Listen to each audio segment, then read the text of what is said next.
집을 사려고 할 때 몇 채의 집을 본 후에 계약해야 할까? 이 사람과 결혼하는 것이 최적일까? 더 나은 사람이 있진 않을까? 차를 어디에 주차해야 좋을까? 주식은 언제쯤 팔아야 할까? 우리는 살면서 크고 작은 선택의 문제와 마주칩니다. 그럴 때마다 최적의 결과를 얻기 위해 지식과 경험을 총동원하고 정보를 수집하고 때로는 다른 이의 자문을 구합니다. 그럼에도 불구하고 우리의 선택은 충동적인 태도와 너무 많은 생각 사이에서 균형을 잡지 못할 때가 많습니다. 정말 최적의 선택을 할 수는 없었을까? 만약 컴퓨터에게 똑같은 과제가 주어진다면 컴퓨터는 반세기 이상 축적된 컴퓨터 과학의 알고리즘을 이용해 순식간에 최적의 결과를 뽑아낼 게 분명합니다. 빅데이터, 거대 정부, 대기업의 소비 분석, 알고리즘은 현대 세계의 기반 시설을 점점 많이 떠맡고 있습니다. 무섭게 정교해지고 때로는 미래까지 예측하는 수준으로 발달했습니다. 그렇다면 이처럼 발달한 알고리즘을 인간의 삶에 적용해보는 건 어떨까요? 혹시 컴퓨터 과학의 알고리즘이 우리의 크고 작은 선택들을 더 좋은 방향으로 이끌어주진 않을까요? 책 알고리즘, 인생을 계산하다는 이런 흥미로운 주제를 다루고 있습니다. 컴퓨터 과학과 인지과학 교수인 저자들은 컴퓨터를 위해 개발된 알고리즘이 우리가 부딪히는 일상의 문제들에도 훌륭히 적용될 수 있다고 주장합니다. 그렇다면 먼저 집을 고르는 문제부터 적용해 볼까요? 의외로 최적의 집을 구하는 문제는 간단합니다. 알고리즘은 그 답이 나와 있습니다. 바로 37%입니다. 그러니까 가장 좋은 아파트를 구할 확률을 최대로 높이고 싶다면 아파트를 구하는 데 드는 시간의 37%까지는 탐색만 하다가 그때부터 뛰어들기, 다시 말해 계약서에 도장을 찍으면 됩니다. 만약 한 달을 돌아본다면 11일째에 도장을 들고 나가는 겁니다. 최적의 결혼 상대를 택하는 문제도 마찬가지입니다. 후보 10명을 만난다면 3명이나 4명 선에서 프로포즈를 하면 됩니다. 물론 그 뒤로도 더 좋은 아파트와 더 멋진 이성을 만날 가능성은 있겠지만 수학적 확률을 고려했을 때 컴퓨터 과학이 내린 최적의 답은 37% 선에서 멈추는 것입니다. 최적 멈춤이 왜 37%인지 간단히 살펴보겠습니다. 여러분의 결혼 상대 후보가 3명이라고 가정해봅시다. 그들을 순서대로 만난다고 했을 때 경우의 수는 다음 6가지입니다. 3명 중 최고의 후보와 결혼하기 위한 여러분의 전략은 이렇습니다. 첫 번째 후보는 무조건 선택하지 않고 넘어갑니다. 다음 후보는 바로 앞 후보보다 못하다면 그 다음 후보까지 만나볼 것이고 앞 후보보다 낫다면 지금 후보에서 멈춥니다. 이 전략을 썼을 때 최고의 후보를 만날 확률은 놀랍게도 50%가 되며 두 번째 후보가 최고의 후보일 확률은 33.3%가 됩니다. 후보 숫자를 계속 늘려가 봅시다. 후보가 4명일 때 두 번째 후보가 최고의 후보일 확률은 25%, 10명일 때 네 번째가 최고일 확률은 30%, 50명일 때는 19번째가 36%입니다. 이런 식으로 대상자를 계속 늘려가다 보면 최고의 배우자와 만나는 지점은 37%로 수렴하게 됩니다. 물론 첫사랑과 결혼해서 행복하게 잘 살고 계신 분들께는 의미 없는 알고리즘이 되겠습니다. 그분들은 첨단 컴퓨터 과학을 능가하는 최적 멈춤의 감각을 가지고 계신 분들이니까요. 컴퓨터 과학자에게 있어서 탐색은 정보를 모으는 것이고 이용은 검증된 결과를 얻기 위해 그 정보를 사용하는 것입니다.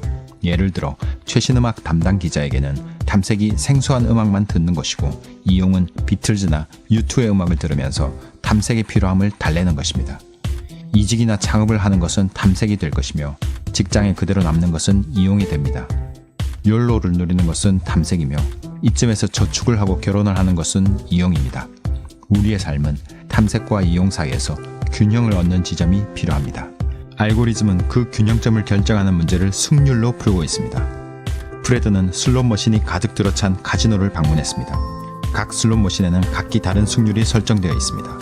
이제 프레드는 슬롯머신을 일일이 잡아당겨 승률이 얼마나 되는지 시험하는 일과 이쯤에서 가장 유망한 승률을 보이는 기계 하나만 고르는 일, 둘 사이에서 선택을 해야 합니다. 카지노의 영업시간은 채 2시간이 남지 않았습니다. 프레드가 돈을 많이 따려면 탐색을 계속해야 할까요? 아니면 이용을 선택해야 할까요? 문제를 단순화하기 위해 카지노의 슬롯머신이 단 2대뿐이라고 가정해봅시다. 한 대는 총 15번을 잡아당겨서 9번은 돈을 따고 6번은 잃었습니다. 다른 한 대는 2번만 잡아당겼는데 1번은 따고 1번은 잃었습니다. 그렇다면 승률은 각각 60%와 50%가 됩니다. 2번을 했는데 승률 50%란 세 번째, 네 번째 시도를 할수록 모두 잃을 가능성도 있지만 반대로 딸 가능성도 있다는 의미입니다. 단순히 현재 승률로만 따진다면 첫 번째 기계를 선택해서 이용을 하는 게 현명하겠지만 알고리즘은 두 번째 기계에 탐색의 가치가 있다고 판단합니다. 어쨌든 확인된 60%의 승률보다 더 높은 쪽으로의 가능성이 열려있기 때문입니다. 절박한 상황일수록 탐색의 가치는 커집니다. 9회 말 투아웃인 상황에서 큰 점수차로 역전을 하려면 타율 2할 9푼인 타자보다 타석에는 몇 번 들어서지 않았지만 어제 홈런을 친 루키를 선택하는 것도 어떻게 보면 단순 승률과 무관한 탐색 이용 알고리즘에 해당됩니다. 책장의 책들을 이름 순으로 한번 정렬해 봅시다. 기억부터 히읗까지 검색하다가 순서가 틀린 책이 보이면 제자리에 꽂아놓고 다시 처음부터 정렬을 계속하는 것입니다. 이런 정렬을 알고리즘에서는 거품 정렬이라 합니다. 만약 순서가 뒤죽박죽일 땐 모든 책을 다 꺼낸 뒤 한 권씩 꽂는 게 더 나을 수 있습니다. 첫 책을 책장의 중간에 꽂고 다음 책은 그 책의 앞이나 뒤로 꽂는 방법을 반복하는 겁니다. 이런 방법은 삽입 정렬이라 합니다. 삽입 정렬은 거품 정렬에 비해 빠르진 않지만 직관적입니다. 이름 순이 아니라 주제별로 정렬을 한다면 여러 바구니에 담아서 정렬하는 버킷 정렬이 효과적입니다. 그렇다면 완전히 뒤섞인 책 16권을 가장 빠르고 쉽게 정렬하는 방법은 무엇일까요? 2권을 먼저 정렬하고 4권, 8권씩으로 정렬을 반복하는 것입니다. 16권을 한꺼번에 정렬하는 것보다 8권을 정렬하는 것이 빠르고 쉬우며 8권보다는 4권, 4권보다는 2권을 정렬하는 것이 빠르고 쉽기 때문입니다.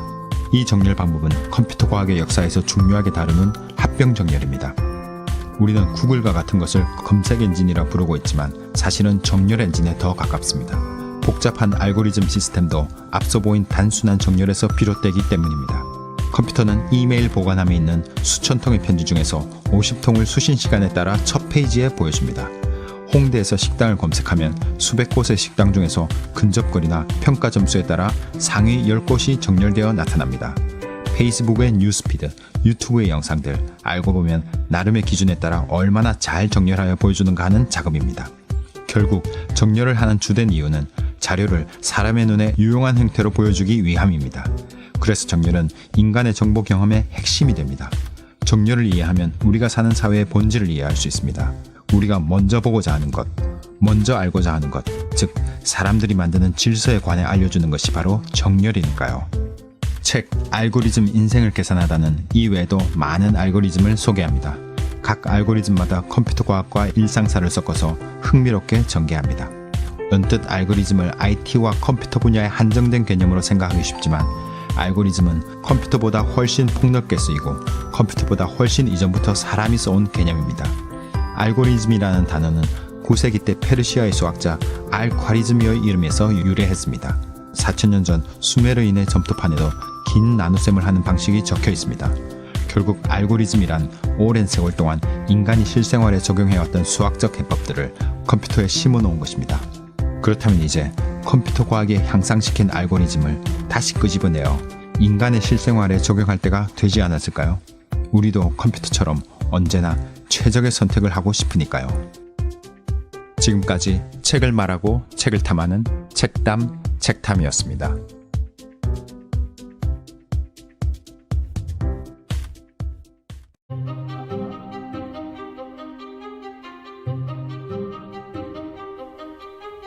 아침에 눈을 뜨자마자 스마트폰에서 포털 뉴스를 확인한다. 한 기사를 읽어 내려가면 바로 밑에 또 다른 추천 기사들이 기다리고 있다. 출근길에 내비게이션을 켜고 목적지를 입력하면 실시간 교통 체증을 반영하여 여러 경로 중 최적의 길로 안내를 시작한다. 회사에서 업무를 볼 때 검색 엔진에 키워드를 입력하면 타자를 치는 동안 이미 내가 검색하려 했던 문장이 자동으로 완성된다. 퇴근 후 친구와 식사를 하기 위해 고깃집을 알아보면 거리와 리뷰 순으로 여러 식당들을 추천해준다. 집에 돌아와 샴푸가 떨어진 걸 보고 온라인 쇼핑몰에서 검색을 하면 가격과 평점 순으로 여러 제품들을 추천해준다. 잠들기 전 침대에 누워 유튜브 영상을 보다 보면 자동 재생 기능으로 이어지는 추천 영상들로 인해 10분 같은 1시간이 후딱 지나간다. 이 모든 과정에서 알고리즘이 작동한다. 몇몇 전문가들은 이젠 알고리즘이 인간을 이겨버린 세상이 되었다고까지 한다. 과장된 어법처럼 들릴 수도 있지만 완전히 부인할 수는 없는 사실이다. 유튜브의 CEO 닐 모아는 지난해 뉴욕타임스와 인터뷰에서 유튜브 시청시간 70%가 추천 알고리즘에 의한 결과며 알고리즘을 도입한 후로 총 비디오 시청시간이 20배 이상 증가했다고 밝혔다. 넷플릭스도 매출의 75%가 추천 영상에 의해 발생한다고 밝혔다. algorithm, 21세기 들어 그 어느 때보다 자주 듣게 되는 단어 중 하나다. 사실 알고리즘은 아주 오래전 9세기 페르시아의 수학자인 무하마드 알카리즈미의 이름에서 따온 말이다.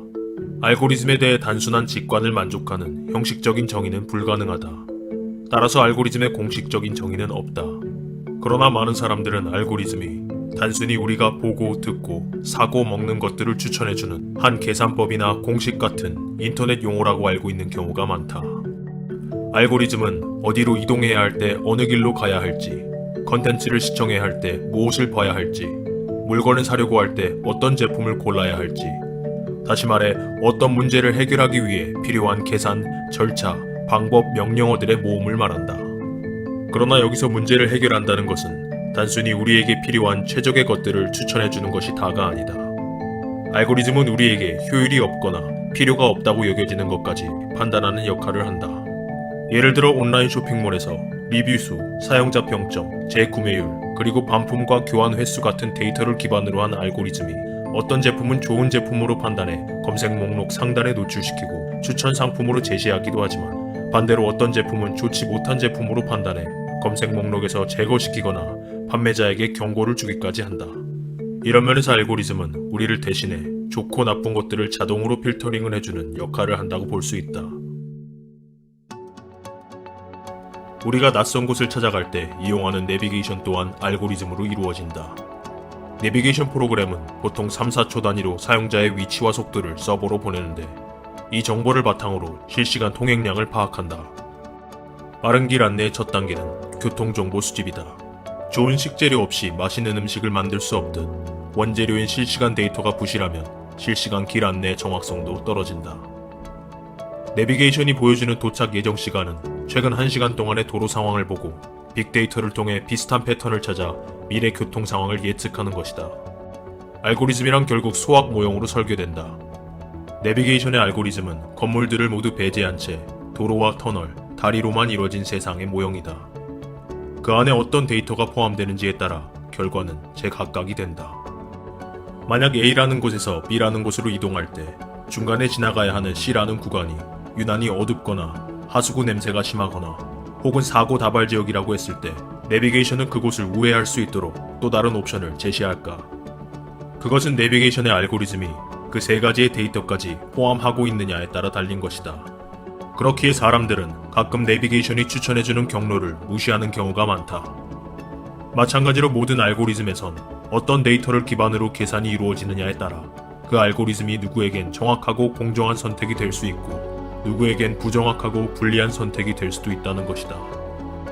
알고리즘이 단순히 어떤 최적의 것들을 우리에게 추천해주는 기능의 역할만 한다면 분명 우리의 삶을 매우 편리하게 해주는 것임이 틀림없다.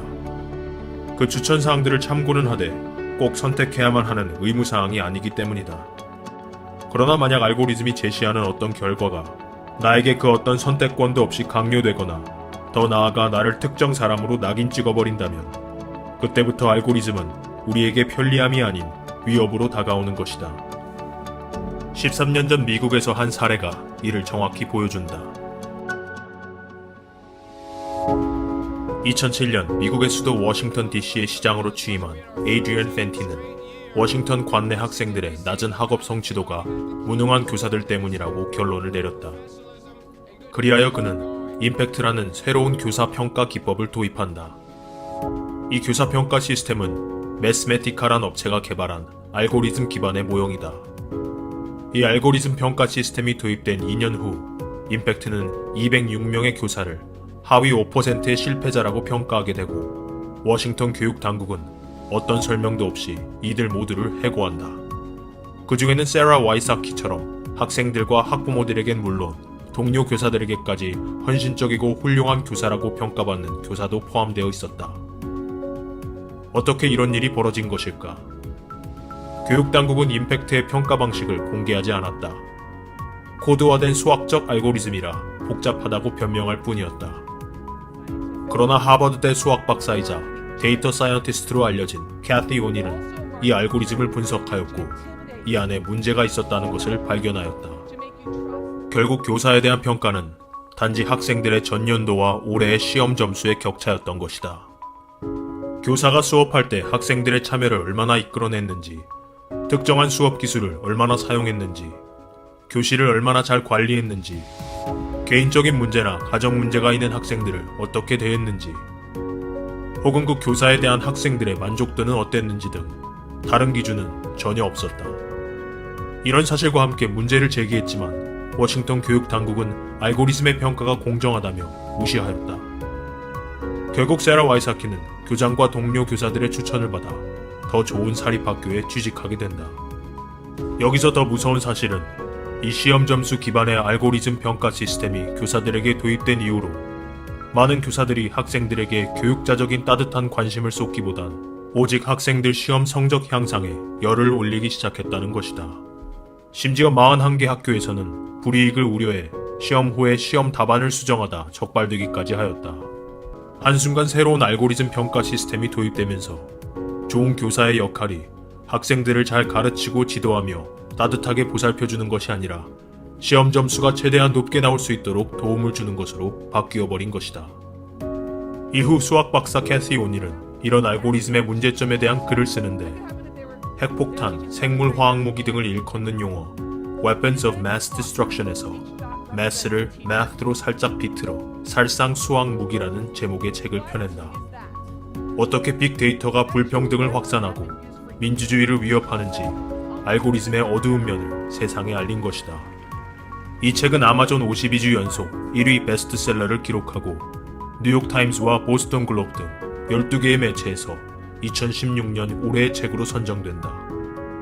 현재 빅데이터는 사람의 마음을 읽어내고 사회 흐름을 파악하며 미래를 내다보는 도구로 각광받고 있다. 방대한 양의 데이터를 알고리즘으로 계산하여 질서와 규칙을 찾아내는 빅데이터 분석이 결국 인간의 판단보다 더 중립적이고 공정하리라는 믿음이 깔렸다. 공정해야 할 수학가와 통계학자가 알고리즘을 이용해 사람들의 탐욕을 부추겨 금융위기를 초래했고 가치 중립적이어야 할 개발자는 인종, 재산, 성격에 따라 사람을 평가하는 모델을 개발했다. 캐티 오닐은 우리 사회에 해를 끼치는 이런 잘못된 알고리즘을 대량 살상 수학 무기라고 칭한다. 빅데이터 모형 중 일부는 교묘하게 불평등을 강화하고 차별을 조장하며 더 나아가 민주주의를 위협한다는 점에서다. 미국에서는 범죄자 형량을 결정할 때 재범 확률을 고려한다. 이를 재범 위험성 모형이라 한다. 재범 위험성 모형의 알고리즘에는 범죄자가 어떤 동네에 사는가, 친척 중에 범죄자가 있는가, 불신 검문을 받은 적이 있는가, 최종 학력은 어디까지인가 등의 다양한 항목의 데이터가 포함된다. 그렇다면 똑같은 범죄를 저지른 두 명의 다른 사람을 어떻게 분석할까? A 범죄자는 안전한 동네에서 성장한 부유한 집안의 백인이며 4년제 대학을 졸업하였다. 살면서 한 번도 불신 검문을 받아본 적이 없고 전과 기록이 있는 친구나 친척은 한 명도 없다. B 범죄자는 빈민가에서 자란 가난한 흑인이며 최종 학력은 고등학교 중퇴이다. 어렸을 때부터 아무런 잘못을 저지르지 않았는데도 경찰에게 수차례 불심 검문을 받은 경험이 있고 전과 기록이 있는 친구가 한 명 있다. 이 두 사람이 정확히 같은 범죄를 저질렀을지라도 알고리즘은 전혀 다른 형량을 부여할 것이다. 형량은 분명 한 사람이 저지른 범죄에 따라 결정되어야 한다. 이런 통계는 상관성이 있을지라도 이를 데이터에 포함하는 것 자체가 차별이다. 2013년 뉴욕 시민자유연맹이 실시한 조사에 따르면 14세에서 24세 흑인과 라틴계 젊은이들은 뉴욕 전체 인구의 4.7%에 불과하지만 이들 중 경찰의 불신 검문을 받은 사람은 40.6%나 차지했다. 더욱이 그들 가운데 90% 이상은 아무런 죄가 없었다. 죄가 있는 경우조차 미성년 음주 같은 경범죄였다. 이렇게 알고리즘을 설계하는 데 있어서 이미 어떤 데이터를 수집할지에 사람의 가치관이 반영되어 있으며 어떤 기준에 얼만큼의 가중치를 줄지 사람의 편견이 들어가 있다. 알고리즘은 우리의 약점을 공략하여 카테고리화하는 것이다. 알고리즘으로 인한 카테고리화는 범죄자들에게만 해당되는 것이 아니다. 현재 전 세계 금융권에서도 알고리즘을 활용하여 사람을 평가하고 카테고리화하는 움직임이 더욱 확대되고 있다. 미국의 핀테크 기업인 제스트 파이낸스는 알고리즘을 통해 대출을 신청하는 고객들의 신용을 평가한다. 빅데이터와 딥러닝 기술을 활용해 대출 신청자의 신용도 판단과 채무 불이행 가능성을 예측하는 것이다. 그런데 이 예측 방법은 기존 신용평가사와는 달리 비금융적 정보를 활용하는 것이 특징이다. 그 데이터 중에는 온라인으로 대출 신청서를 작성할 때 맞춤법을 맞게 쓰는지, 구두점은 제대로 찍는지, 신청서 작성 시간이 얼마나 걸리는지 등도 포함된다. 이는 규칙을 준수하는 사람이 신용도가 높다고 본 것인데, 이 때문에 교육 수준이 낮은 저소득층이나 이민자들은 높은 이율의 대출을 받을 수밖에 없게 된다. 이런 행태가 가난과 인종에 대한 차별임에도 불구하고 알고리즘에 교묘하게 숨겨져 있어서 드러나지 않을 뿐이다. 여기서 끝이 아니다.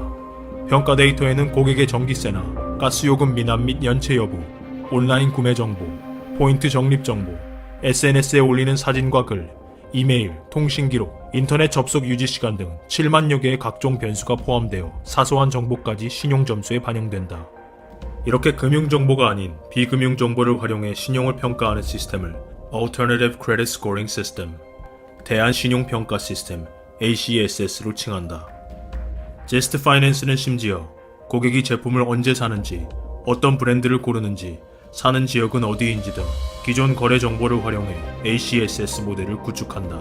이를테면 온라인에서 명품을 많이 구매하는 사람은 신용도가 높다고 판단한다. 그러나 이는 과소비나 사기일 가능성도 있기 때문에 범죄 기록은 물론 인종, 학력, 출신지, 언어 사용 능력 등 1만여 개의 변수 데이터를 혼합해 10개의 머신러닝 알고리즘을 이용해 개인의 신용 점수를 내는 것이다. 이렇게 해서 산출된 이 신용 점수는 대출뿐만 아니라 일자리를 구하고 아파트를 임대하거나 심지어 데이트 상대를 소개해주는 업체에도 널리 쓰이고 있다. 이는 곧 사회 곳곳에 빅데이터의 차별적 판단이 확산된다는 뜻이다. 그렇다면 한국은 어떨까? 국내에서도 ACSS가 부상하며 알고리즘을 이용해 고객의 신용평가에 도입하는 사례가 급속도로 늘고 있다. 그동안 대출금리의 기준이 되는 개인 신용평가는 1등급부터 10등급까지 등급으로 표시되었다. 그러나 다음해 2021년부터는 이 등급이 1000점 만점에 점수제로 바뀐다. 개인 신용평가가 왜 등급제에서 점수제로 바뀌는 것일까? 그 이유는 이제 개인 신용평가가 예전과 달리 알고리즘과 인공지능으로 빅데이터가 분석되기 때문에 그 평가 결과가 더욱더 세밀하게 나오기 때문이다. 현재 국내에서 ACSS로 가장 선두에 달리고 있는 업체는 작년 11월에 출범한 네이버 파이낸셜이다. 이들은 올해 7월 네이버 머신러닝 알고리즘, 인공지능, 빅데이터 처리 기술 등을 활용해 네이버 파이낸셜만의 자체 ACSS를 구축했다고 발표했다. 네이버는 우선적으로 네이버 스마트 스토어에 가입된 고객들의 거래 정보를 데이터로 활용하는 것이 특징이다. 다른 금융사들 또한 ACSS 구축에 박차를 가하고 있다. 하나금융과 SK텔레콤이 합작하여 설립한 핑크라는 회사는 SK텔레콤 고객들의 사용요금제, 가입기간, 통화량, 로밍 정보, 데이터 사용량, 요금 미납 및 연체 여부 등의 통신 정보를 활용하여 T-스코어라는 서비스를 시작했다. SK플래닛은 자사의 온라인 쇼핑 채널인 11번가의 구매 결제 정보와 OK 캐시백 포인트 적립 및 사용 정보를 이용해 커머스 스코어라는 신용 등급 체계를 내놓았다. 그 외 우리금융은 KT와 손잡고 마이데이터 사업 공동 추진 업무 협약을 맺었고, KB금융은 NC소프트와 함께, 신한카드는 SK텔레콤과 빅데이터 사업 전략적 제휴를 맺은 상태다. 이제 2021년부터 한국의 대부분의 금융권은 알고리즘 기반의 인공지능이 개개인의 신용을 평가하는 세상이 되는 것이다. 인사와 채용에도 알고리즘을 적용하는 움직임이 기업마다 확대되고 있다. KB국민은행은 2018년도 하반기 공채부터 AI 면접을 도입해 운영하고 있다. 신한은행도 올해 상반기 수시 채용 과정에서, 기업은행은 청년 인턴 채용 과정에서 서류 전형 합격자를 대상으로 AI 역량 평가를 시행했다.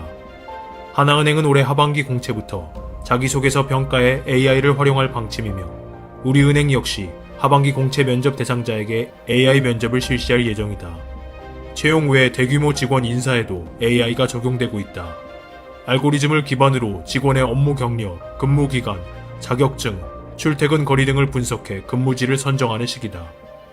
국민은행이 은행권 중 최초로 하반기 영업점 직원 인사 이동에 AI를 적용한 데 이어 하나은행에서도 하반기 인사에 AI를 활용한 사내 인사 도입을 추진하고 있다.